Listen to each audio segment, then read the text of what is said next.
Hello everyone and welcome to the next episode of Bloodsport. This is part 2 of 4 of our round 2 matches. 4 more big matches tonight as we put in 4 more people to the quarter-finals. What are you doing, kitty cat?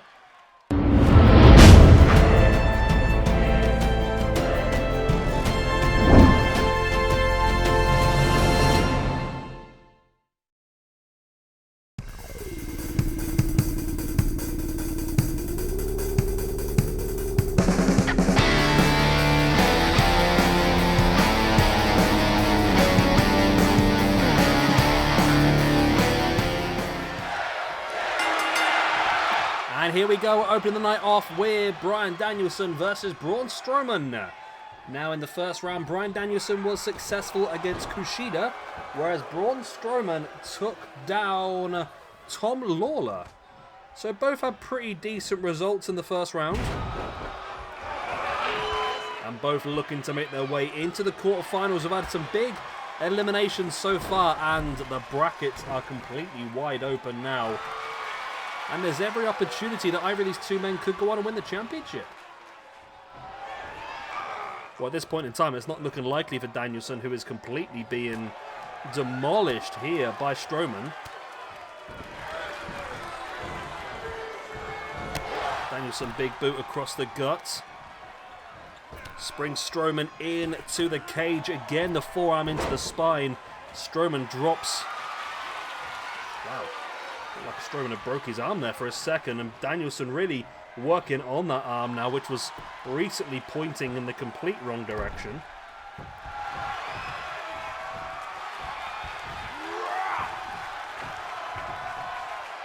Strowman now looking to drop Danielson face first.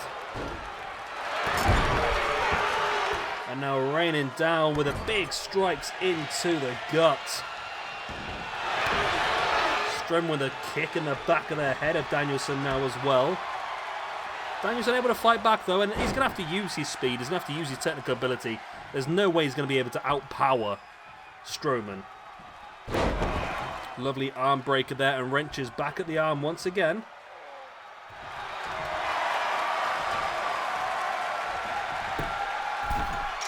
Danielson now heading up to the top rope.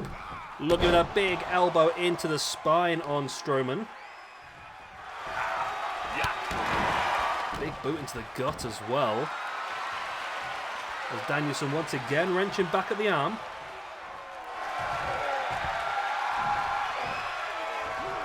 And this is a wise idea. He's going to keep going at that arm, and by damaging the arm, you're not only making him weaker for you to be able to win by submission, but you're also making him weaker so he's unable to put as much physical damage onto you as he potentially could be without those injuries.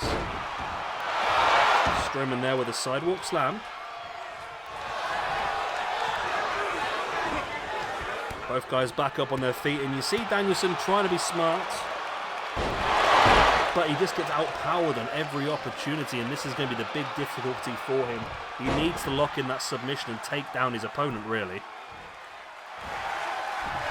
As again, he's got the arm locked, but I just don't think it's going to be enough. I think unless he's just weakening the arm, ready for a potential label lock in the future, but, I mean, this submission is not too difficult for Strowman to roll free from. Look, here we go. Strowman rolls through, then all of a sudden, he's got Bryan Danielson mounted, and the strikes are being laid down. Discus forearm there by Danielson, though. Strowman now trying to take Danielson up, but Danielson slid out of the back.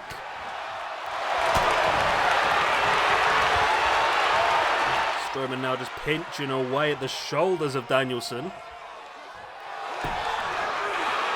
He flops to his knees, and Danielson looks potentially out. Of course, it's the referee's discretion whether they want to stop the match or not for a knockout, but it doesn't look like it is the case yet.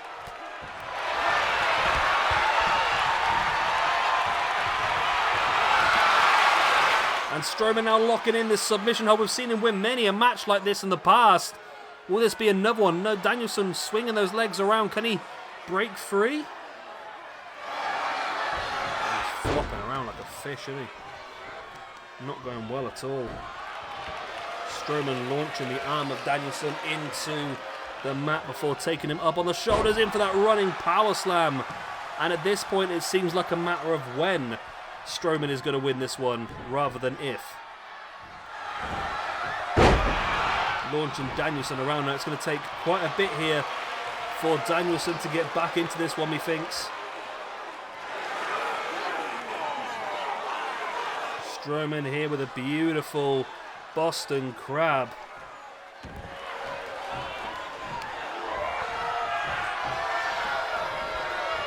Strowman now dragging Bryan Danielson into the corner, looking to continue the assault. There's the big elbows. Danielson drops middle of the ring, and Strowman looks to continue the assault.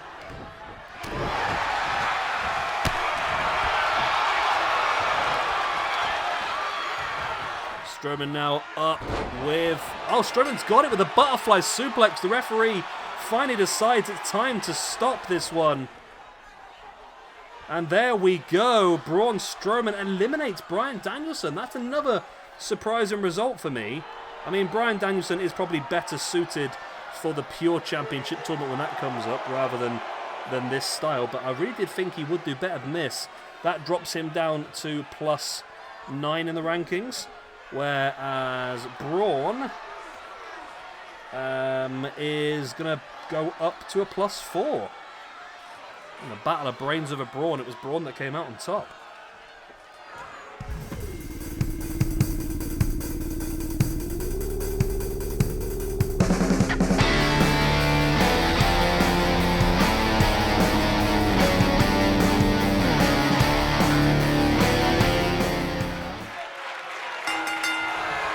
And here we go then, the cage descends and we move on to Tommaso Ciampa versus Tomohiro Ishii. Ciampa got through here by defeating Timothy Thatcher in the previous round, whereas Ishii defeated one half of the Authors of Pain, Razor. And now here they both are looking for an opportunity in the semi-finals, no, the quarterfinals, sorry, against Braun Strowman, as we now know.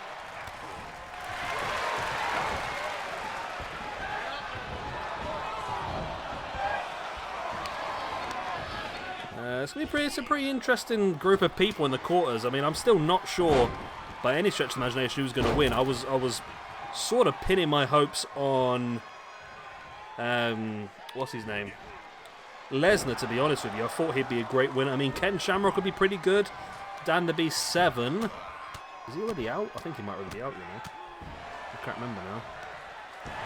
Did Dan 7 get knocked out in the first round? He did. He got knocked out by Tank Abbott. Yeah, so it'll be interesting to see who does come out on top of this one. And of course, this will be a permanent championship moving forward in our universe mode as well. So it doesn't really matter who, well, it doesn't matter who gets the first championship, because of course that's going to be a big thing to be the first ever Bloodsport champion. But there will be a defended championship moving forward, only in this match type, only one-on-one, of course. So it does allow a lot of future potential as well for a lot of these people. And it's a good thing about having these championships. I know people hate the idea of having too many championships, but I think in our situation, when we're using the roster of any time, any place, anywhere, ever, when you've got over 1,000 male wrestlers on your ranking list, I think it does make sense to have several championships that do sort of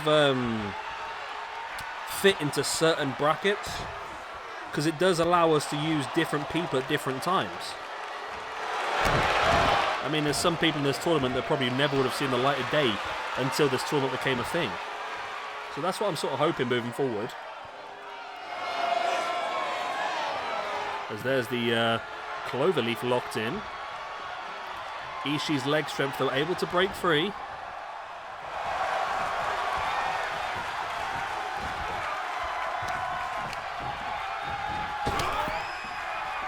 Ishii looks like he's actually been busted open there. I think he has, you know, he's been busted open on the right side of his face.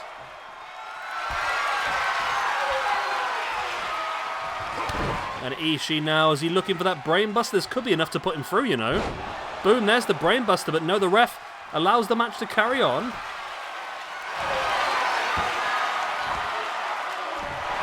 There's the armbar locked in. Will that be enough to do something? No.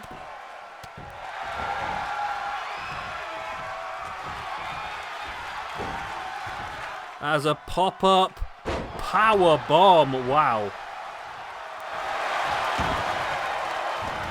But look at the blood gushing from the head of Ishii. Really gushing away.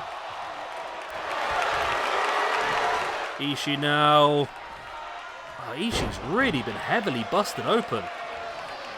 Really heavily busted open. And that's just going to make things more difficult for him moving forward, I suppose.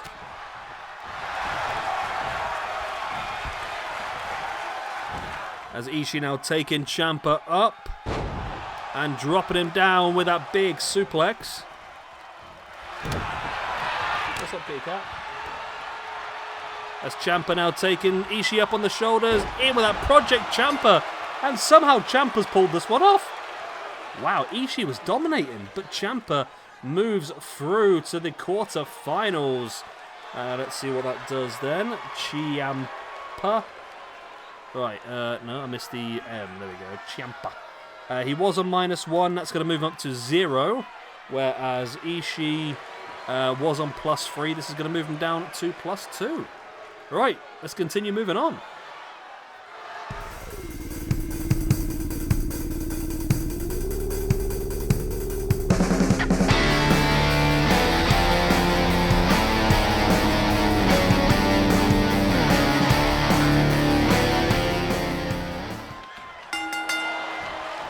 You know what, I keep saying so-and-so's the favourite and so-and-so's the favourite and so-and-so. And I just forget how good some of the... people in this tournament actually are. I mean, look at these two. They're absolutely incredible. Incredible battlers. Ken Shamrock versus Minuro Suzuki. Two people who could quite easily win this entire tournament. But of course, they need to knock out their opponent here first tonight. Let's see the tail of the tape of how they got here. Right. Ken Shamrock defeated Steve Blackman in round number 1. Whereas Minuro Suzuki defeated Shinsuke Nakamura. Nice boot in the back of the leg.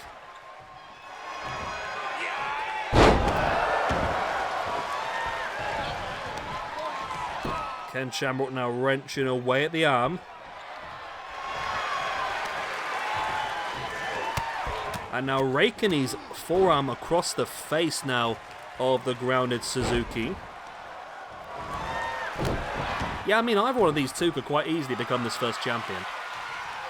I say easy. There's nothing that's going to be easy, is it? I mean, we've already got, in this side of the quarterfinals, we've got Butterbean versus Mark Mero, Matt Riddle versus Kurt Angle, Braun Strowman versus Tommaso Ciampa, and then the winner of this one, Shamrock and Suzuki, versus the winner of our final match tonight, Dr. Death Steve Williams and Brody King.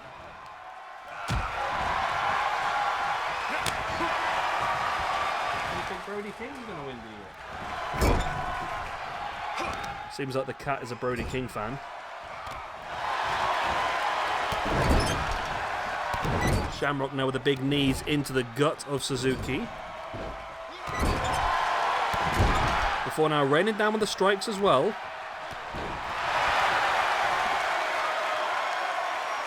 And Shamrock has dominated the majority of this match so far. He drops the drop kick right into the legs again. That was pretty brutal.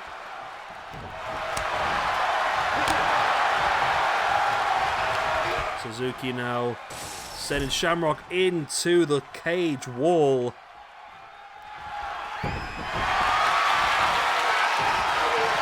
And now Suzuki going to wrench away at the neck. Locking it in. Really wrenching that back, actually.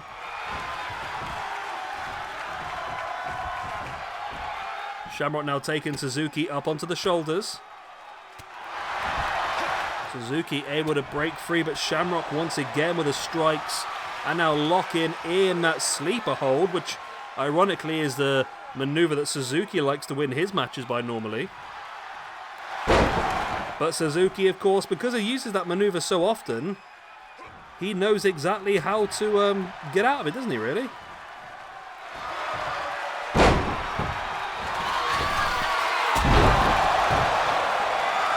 Shamrock now the big elbow dropper, now stalking the grounded Suzuki. Is he thinking... No, he's thinking belly to belly, maybe? Not sure what he was thinking there, to be honest. I think if I was him, I'd be trying to take my opponent to the ground and just lock in that ankle lock as soon as I possibly can, but... Obviously, we have different ideas, myself and Mr. Shamrock. Suzuki, also have weird ideas, is heading up to the top. And drops the double foot stomp right into the gut. But Suzuki is back up. Suzuki now wrenching away at the hand. Could do some good damage here.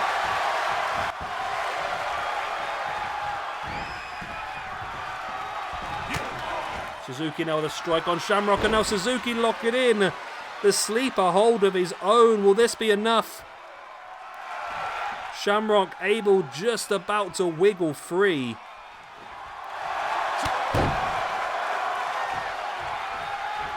And this match continues on, but for how long will it, as there's a big boot there by Shamrock. Suzuki fighting back. Taking Shamrock down. Suzuki now looking to take Shamrock up. I think he won his first round match with that Gotch style power driver and went to go for it again there. Suzuki now with the strikes. Wrenching away at the arm. There's a boot into the spine now, and Shamrock able to break free.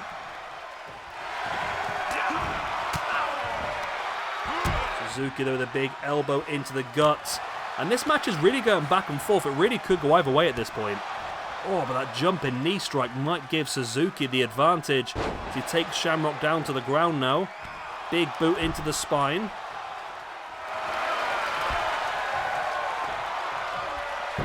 Suzuki rotates around and now locking in that crossface. Look at that angle of the crossface. It's brutal. Really brutal angle. And Shamrock has to tap, and Minuro Suzuki moves through to the next round. Wow. Another surprising one to be. I mean, it's not surprising, don't get me wrong. I mean, Suzuki is incredible talent, but I don't know why I just had in my mind that I thought that Shamrock might win this. But that puts Suzuki now up to +6 in the rankings, which does move him up to 36th position overall, alongside quite a few other people, actually. 10 people that include the likes of Taz, Finn Balor, Jay White, Santos Escobar. So there's a lot of big names. But who will be facing in the quarterfinals? Let's find out.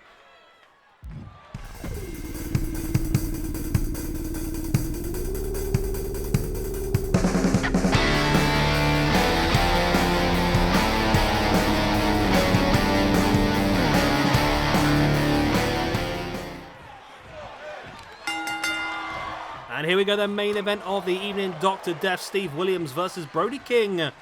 Let's see what happened in round number 1.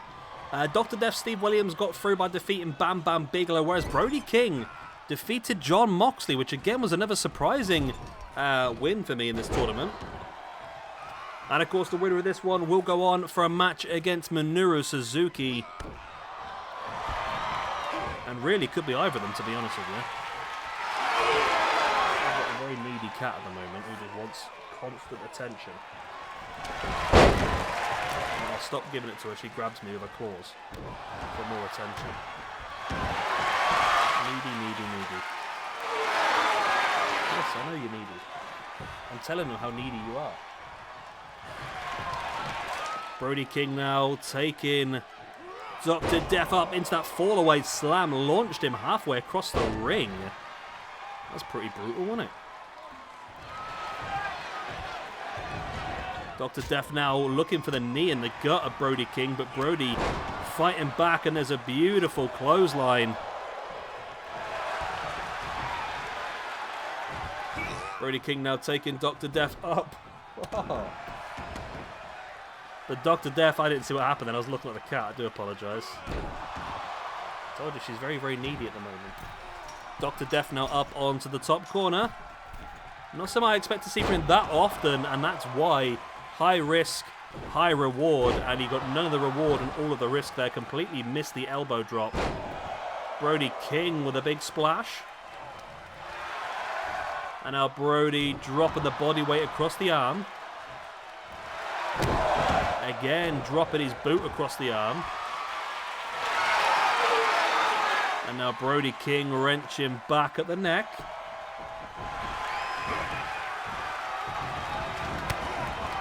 That's my beer, leave that alone, that's mine. Dr. Death trying to be in control here, but Brody King is back up on his feet, but Dr. Death has full control straight away. Brody King with that strike in the face. Now in that big German suplex. Keeps the grip, rolls the hip, and rolls it straight into a ripcord clothesline. And now reversed. Dr. Death was able to reverse the flatliner.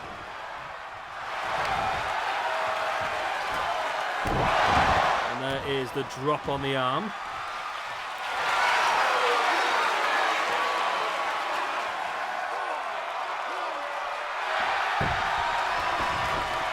Dr. Death now looking to take Brody King up, and he does get him up, but Brody King able to fall over the back into a German suplex.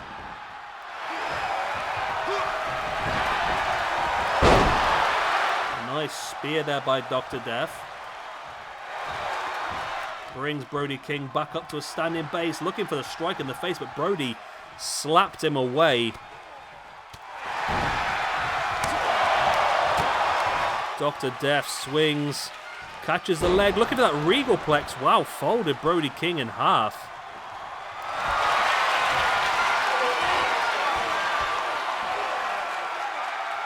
Dr. Death now just pinching away at the shoulder. What